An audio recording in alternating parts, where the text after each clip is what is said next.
官媒报道，歼16具备了2发导弹打进1个洞的能力，这样的能力让台独分子和美国都很头疼。大家好，我是石涛。在最近建军96周年的系列宣传里面中国军号发出了一个系列的这个纪录片，叫做《逐梦》在《逐梦》的第3集里面出现了一个系列的镜头，那就是歼16战机发射的一款导弹第一枚导弹在目标上开了个洞，第2枚导弹顺着这个洞进入目标内部爆炸。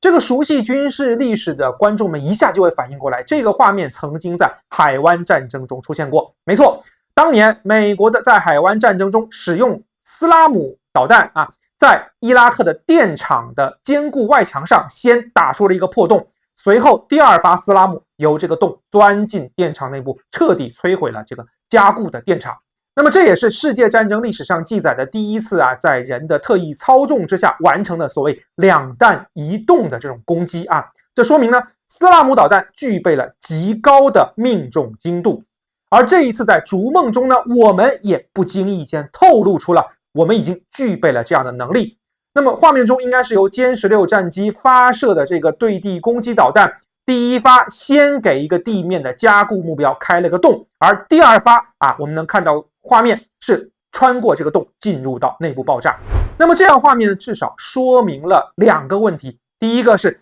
歼16装备了一款我们之前不知道的叫做人在回路的这么一种对地攻击导弹，并且它的命中精度相当高。那么第2个呢，就是这个导弹它具备了电势制导及红外复合制导它的这个制导精度达到了非常高的水平。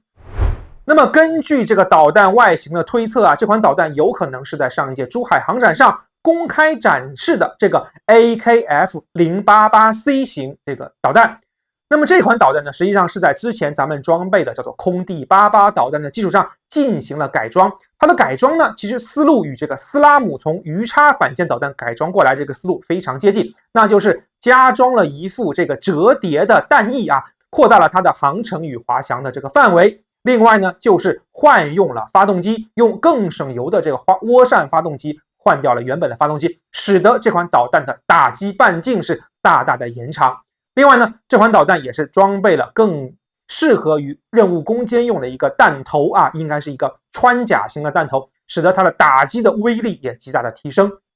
可以说在借鉴美军先进经验的这个路上中国人民解放军从来没有停止过我们的这个步伐那么这一次这款导弹的曝光呢，实际上也是给包括台独分子和美军在内以强大的威慑。大家都知道，台军一直以来幻想着所谓的负隅顽抗能够顶住这个台海之战中前面开始的这72小时以拖待变来等待域外势力的救援。因此呢，台军呢这些年来非常看重于所谓的战力保存也就是在开战伊始呢，避免自己的主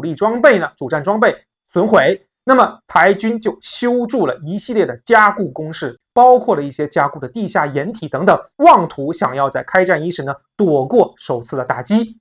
那么这一次呢，我们这个歼16的这种2弹1洞能力的曝光，也是给台独分子一个极大的震慑，那就是无论你的这个加固目标有多么的坚固，我们不仅有大威力带端地战斗部的各式的弹道导弹，我们还有这样从歼16上发射的具备精确打击能力的这一种导弹。也就是说呢，台独分子处心积虑修筑的一系列的所谓的加固的工事，在这样的打击能力面前呢，那么都是不值一提的这个纸盒子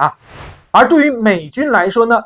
解放军具备这样的能力呢，也是非常头疼的。在美军非常看重的第2岛链的核心的这个岛屿，也就是关岛美军苦心经营多年，也是修筑了一系列的加固机堡那用来躲藏包括 F-22 在内的一系列高价值目标。但是呢，解放军展示了这种2弹1洞的能力，也是在警告他们不要对我们的内政进行干涉，如果进行干涉的话，我们的打击一样能够摧毁他们的这一些所谓的坚不可摧的目标。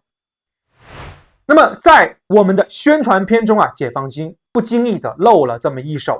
实际上这些年随着我们的这个实战化训练的水平越来越高，我们手里的装备的水平也越来越高，我们的对这一些复杂目标的打击能力也是越来越强的。那么这一次以建军节为契机的一个展示，是我们非常好的对外特别是对这些宵小的一次震慑。